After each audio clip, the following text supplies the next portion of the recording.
como todos sabemos, se ha reemplazado en la Cancillería Argentina al ingeniero Felipe Solá al frente de la diplomacia de nuestro país, que, digamos, no estaba muy preparado, muy ducho, pero era el canciller, y ha sido reemplazado por el ex jefe de gabinete de Alberto Fernández. Estamos hablando de Santiago Cafiero, ¿no? Cafiero no pudo sostener la jefatura de gabinete, evidentemente. No pudo sostener una librería en San Isidro. Claro, pero bueno, como premio le dieron el manejo de la Cancillería, como si la Cancillería, las puertas hacia el mundo, no el manejo diplomático de una nación como la nuestra, fuese una cuestión menor, ¿no? ¿Dónde lo ponemos acá? Lo ponemos ahí en Cancillería y es como que en el potrero, ¿vieron? El gordito Balarco. Bueno, lo ponemos a Cafiero ahí en Cancillería. Vamos a hablar con un embajador de carrera, un hombre que ha tenido distintas designaciones en el mundo, ha sido embajador en distintos momentos y en distintas partes del planeta, y que le ha dedicado prácticamente toda su vida a la diplomacia, ¿no? Para saber cuáles serían, digamos, los puntos más importantes, los requisitos que son fundamentales para que alguien pueda ser embajador y ni que hablar de canciller de la República. Estamos hablando de Javier Pose, a quien saludamos en estos momentos. ¿Cómo le va, Pose? El gusto de escucharlo nuevamente. Igualmente, mucho gusto. Bueno, si uno quisiese ser canciller algún día, sí, ¿qué requisitos debe cumplir? Es decir, ¿para qué debemos prepararnos? Bueno, es una larga carrera. Por empezar, hay un aspecto que es el conocimiento del movimiento político mundial, que no es del momento actual. O sea, hay que seguir los episodios, la historia, las vinculaciones, el sistema de reacciones, los programas, y luego esa visión general del mundo es una de las cosas que se adquieren en el estudio en la Argentina. Tenemos todavía el Instituto del Servicio Exterior, que primero exige que el aspirante tenga que tener un título universitario o dos, que puede ser, bueno, de derecho, ciencias políticas, incluso materias científicas, y así se va formando una cancillería con una visión múltiple de la historia del mundo, de los movimientos del mundo, y esto todo diplomático lo va llevando a lo largo de su vida, que son 40 años, ¿no?, de servicios que tenemos todos los que nos retiramos ahora. Claro. Ahora bien, en ese momento se necesita además el conocimiento de idiomas, porque cuando se va a un país es muy difícil verdaderamente manejarse si no se conoce el idioma local. Hay que estudiarlo. Hay lugares muy difíciles para eso, en otros más fáciles, pero generalmente los diplomáticos conocen fácilmente, después de 20 años de carrera, antes de ser embajador, ya tienen conocimiento de 3 o 4 idiomas para hablarlos normalmente, ¿no? Sí, fluidamente. Esto es fundamental porque la comunicación final se puede hacer así, hablando un poco a distancia o con traductores, pero la presencia del embajador o del alto funcionario tiene que tener también una aproximación al idioma local, ¿no es cierto? Hoy día, incluso Alemania ahora ya exige el alemán como idioma también aunque hablan otros idiomas desde ya, pero si se puede, el embajador tiene que saber alemán también. Desde ya en Francia, en Italia, en Brasil, en Rusia no, en Rusia yo fui el último diplomático, no era embajador, era consejero todavía, no, ministro consejero, y viví en Rusia soviética. Yo viví hasta el año 67 cuando ocuparon Praga, así que tengo una experiencia plena Guerra Fría.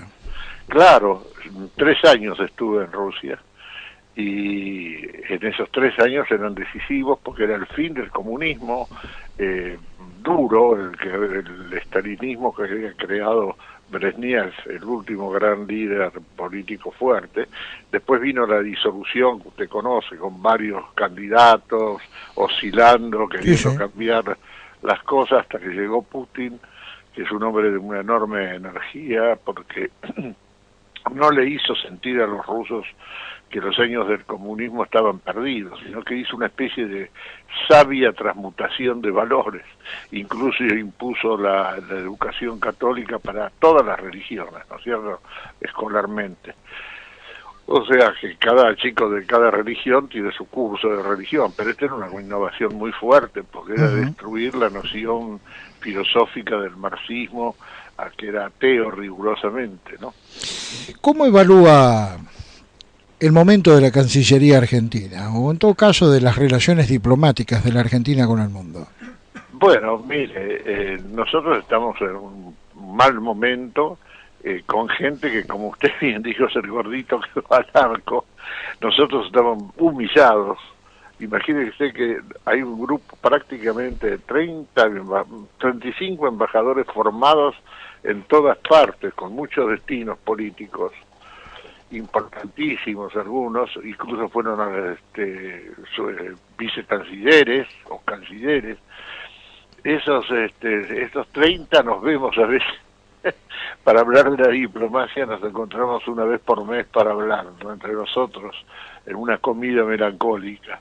Pero de todas maneras, esa gente está desaprovechada y mandan, por ejemplo, el canciller a una persona que no sabe ningún idioma, ni siquiera el inglés, que se le va a hacer difícil, porque le va a dar vergüenza a algunos grupos cuando se acerca de que están hablando en inglés, por lo menos, que es el idioma más internacionalizado. Pero además de eso no tenía conocimiento de ninguna de las cosas que le dije antes, la historia del mundo, la historia de los intereses, las reacciones que puede tener cada país. Hay que calcular las reacciones que puede tener un país ante una oferta o algo que pueda traerle una ofensa. ¿Qué tipo de idiosincrasia puede tener una nación donde uno va con ese destino, no? Y claro, eso es muy importante. Hay que el embajador, sobre todo el embajador, pero todos los funcionarios se forman. Y se forman para distintos servicios, para hablar con tal ramo de la administración pública. La relación con la gente, la relación social representativa es muy importante. En fin, todo eso que tiene la gran diplomacia lo tuvo la Argentina en un buen nivel y técnico, porque ya le digo, los estudios de los argentinos eran tan exigentes como los que tiene un diplomático inglés o francés. Tiene que ser universitario, además tiene que tener un título o más. En general tienen especializaciones los diplomáticos que hacen en algún país con el fin de ampliar un tema en el cual se va formando por vocación a veces, ¿no? Y hay tipos que son especialistas en una cosa o en otra, y cuando se congregan entonces el diálogo es muy interesante porque ven los distintos aspectos.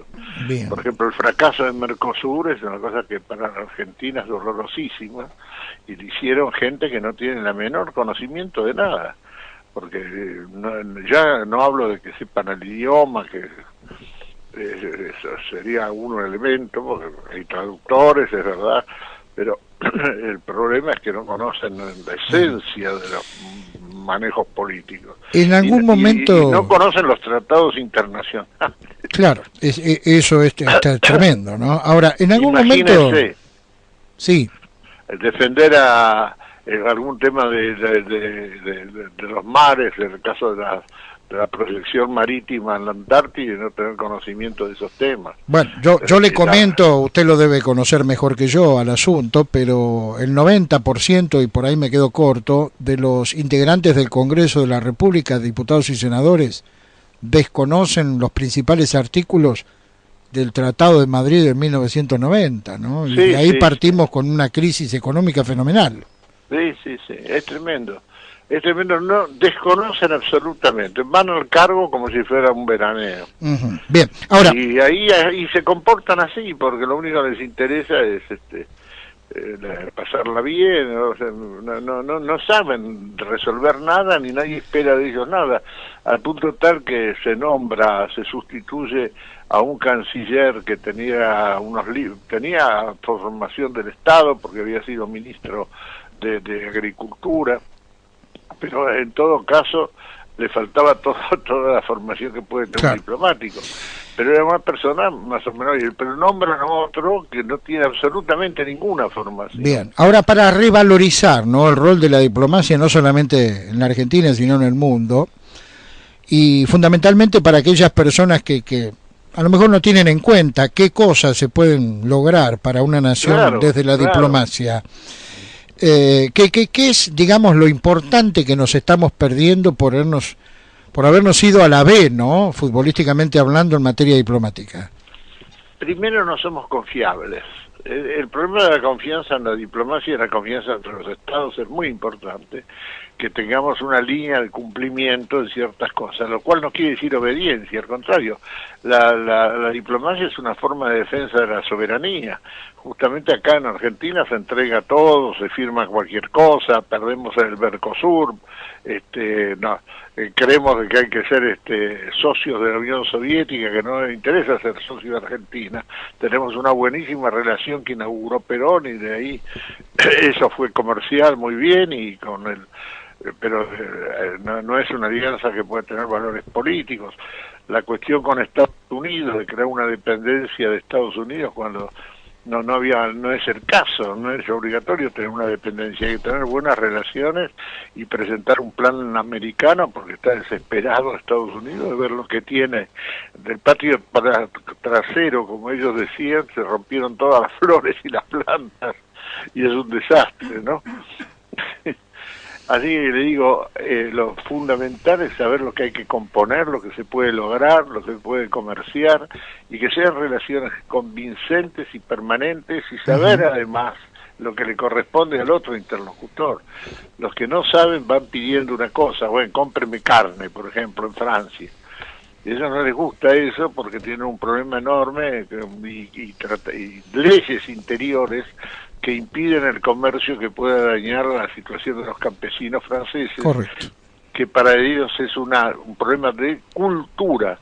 La cultura del campo para ellos es fundamental. El día que la sociedad pierde la cultura de la tierra, la sociedad se va nublando, digamos, pierde personalidad, pierde poder, pierde un alma profunda. Estas son las cosas que la diplomacia enseña. El caso de países como Rusia, lo que han defendido en una guerra es increíble. Sí, pero estaba ese valor, había esos valores insertados en la sociedad. Está clarísimo. Esto es lo que nosotros tenemos que formar. Tenemos una escuela de diplomacia maravillosa y es como tener un Rolls Royce sobre 4 ladrillos en el gallinero, ¿me entiendes? Estamos escuchando... Porque le aseguro que son la gente que fue probada en todos los países. Y yo le puedo decir de que esa gente es digamos, un plantel que puede asesorar magníficamente un gobierno para que no hagan las pavadas que se hacen. Nombran a un señor de Córdoba que creo que era diputado, senador, bueno, embajador en Ecuador. Y lo primero que se le ocurre es decir lo que le pregunta un periodista y dice, lo que nota es un país muy roñoso. Qué diplomático, ¿eh? Pero le quiero decir que es un caso concreto que lo hemos vivido, ¿no?